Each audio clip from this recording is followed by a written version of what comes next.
I want to take you through this morning one of the most damning indicators of presidential weakness in modern American history, Donald Trump's abysmal approval ratings just 100 days into his second term. This milestone, traditionally seen as a litmus test for any new American presidency, has become a glaring symbol of dysfunction, political overreach, and deepening public disillusion.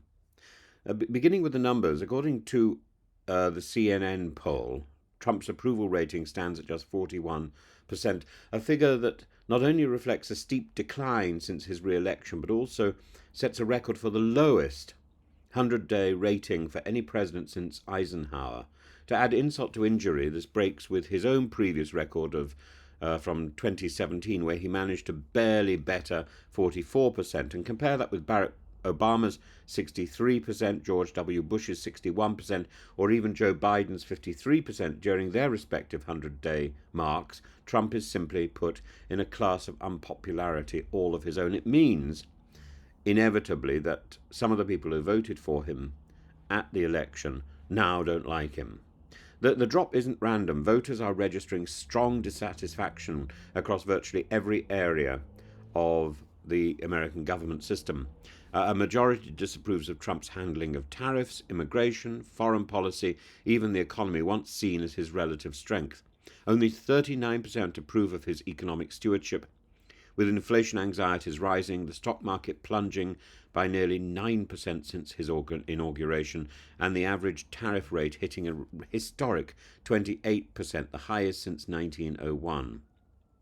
Trump's return has been marked by an aggressive revival of his America First trade policies, but these simply, they aren't enough. They're chaotic. His patchwork on off a tariff on imports has rattled markets, confused manufacturers, and triggered fears of a recession. NPR PBS polling shows that nearly 60% of Americans believe these tariffs hurt the American economy. And crucially, even independents, once Trump's swing constituency, are turning away, with just 36% offering their approval. Yes, illegal border crossings have dropped sharply, and mass deportations have been televised with theatrical gusto, but these spectacles are not translating into approval. His controversial pardons of January the 6th rioters and mass deportation orders, some in defiance of court rulings, are seen by many as legally reckless. Over 85% of Americans believe Trump should follow judicial orders, even if he disagrees, but true to form, he appears determined not to.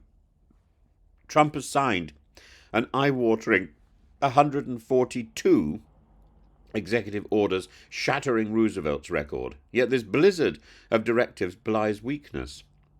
He's passed only 5 bills into law, fewer than any modern president at this stage. Governing by decree is dramatic, but it's not durable. As the American Presidency Project notes, this reliance on executive orders makes Trump's policies fragile, easy for the next president to dismantle. Trump's partnership with Elon Musk via the so-called Department of Government Efficiency, DOGE, has produced mass layoffs and bureaucratic havoc. But while Musk was intended as a symbol of innovation, public sentiment has soured. A majority, 54%, now view Musk unfavourably, and many court cases have already begun to challenge DOGE's legality and constitutionality. This isn't reform, it's a slow-motion implosion of state capacity. In the NPR PBS polling, 45% of Americans gave Trump an F for his first 100 days. Only 23% awarded him an A. Among independents, nearly half said he deserved a failing grade. The idea that Trump's second term would be more mature, polished, a more polished version of his first has clearly evaporated. What we're seeing instead is an administration marked by volatility, improvisation, and ideological stubbornness.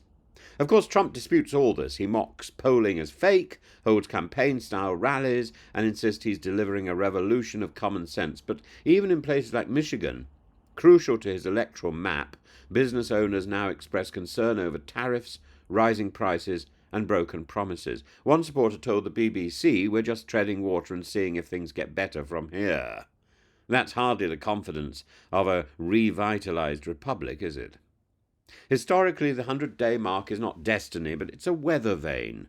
Franklin D. Roosevelt used it to revolutionize the American economy.